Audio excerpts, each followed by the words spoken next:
Welcome. In front of me I have the new DJI Osmo Action 4 cam. So this is basically the action cams, and today I'll go over unboxing and a quick look at the specs of this camera. So let's just get straight into it.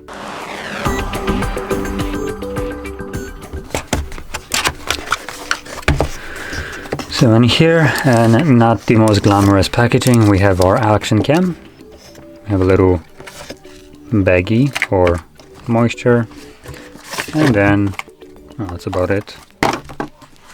So here, accessories, we get, let's see what we get. There we go, that's all we get. So we have the charging cable along with the mounting. We have a case.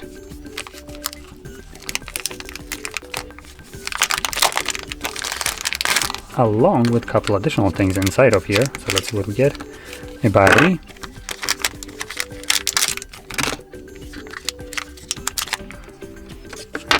Okay, so that looks like a lens cover, or maybe a replacement if you break it. Let's get the battery, because I don't think there's one already in here.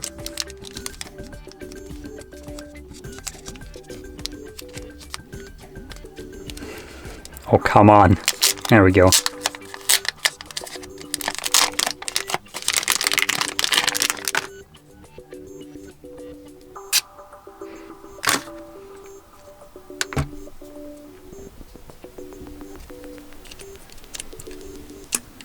That's charging.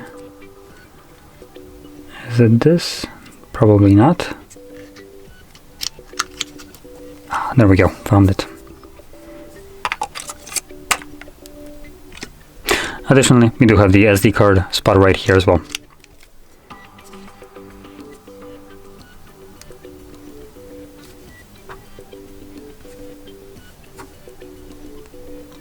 Okay. Oh, for goodness sake. Why would it be able just to work when you can have it be set up with other devices? Wait, I can skip it. But only 5 times. Are you effing kidding me? What kind of dogshit design is this? Either I can skip it or I can't. F off with this. Jesus. I hate corporations for this. This is absolute bullshit design. In any case, going back to the actual accessories, we basically have everything that you'd expect. We have a case and mounting points for it. So you can, for instance, mount it to your bike helmet or whatever you want to use it with, as you would do with any kind of action cam. Now when it comes down to the specifications, which will be probably the more important one, here, let's just turn that off. Photo. Oh, not what I pressed. Photo. I guess I have to hold it. There we go. So this right here is a 1/1.3 inch Osmo sensor. The weight of this is about 145 grams. So it is, I would say, at least feeling this, a little bit on the chunkier side compared to like some other action cams.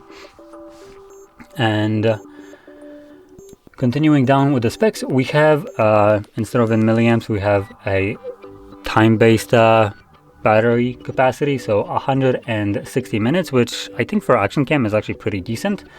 And in addition, there is no extra battery, so you only have this one, but it supports fast charging, so that is actually a big plus for people that want to quickly charge up the battery and then continue recording. Now additionally, we have 18 meter waterproofing, so you can submerge it into water in the depth of about 18 meters. And this is a caseless design, so you don't need any kind of case to have this waterproofing. It is just basically built into the camera itself, so you can literally drop this straight away into water 18 meters deep, and nothing will happen with it. And the reason I'm pointing that out is because some other devices, meaning action cams, when they have waterproofing, it is with some waterproof case that you need to put over it, and only then will it technically be waterproof. This is just kind of straight away. Now, operation or temperature operational ranges range anywhere from hypothermia to heat stroke, aka -20 to 45 C. or for the Fahrenheit people, from -4 Fahrenheit to 113 Fahrenheit. And continuing down, in terms of quality of recording, we can capture 4K 120 Hz refresh rate videos on here.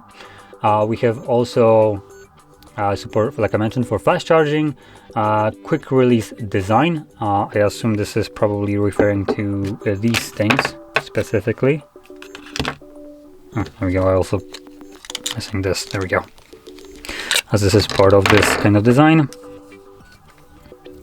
So I assuming it is referring to this, or maybe doesn't seem like it really matters. That being said, I just realized, so we have this case, which I'm just gonna take this out just so I can demonstrate this.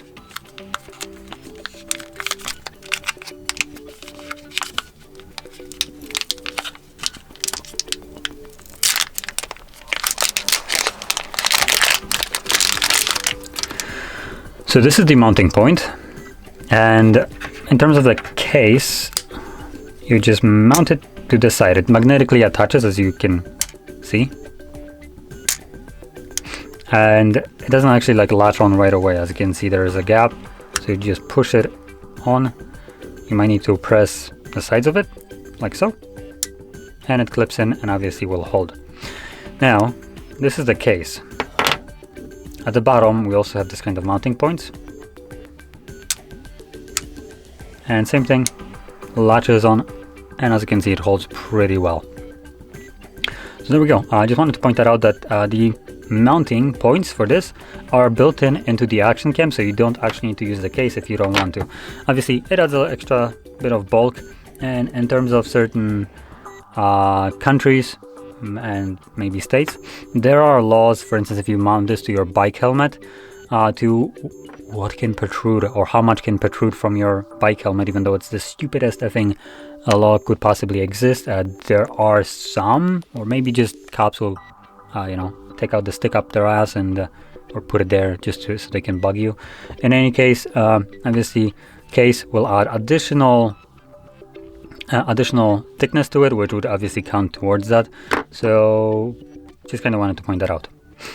And one more thing, this does have a mounting point at the bottom, and the case has it on the side, but it's designed in a way, if I take this off and put the cam in here, and we'll go this way.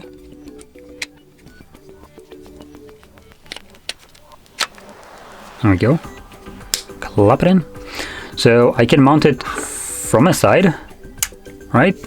But I still have the mounting point at the bottom. There we go.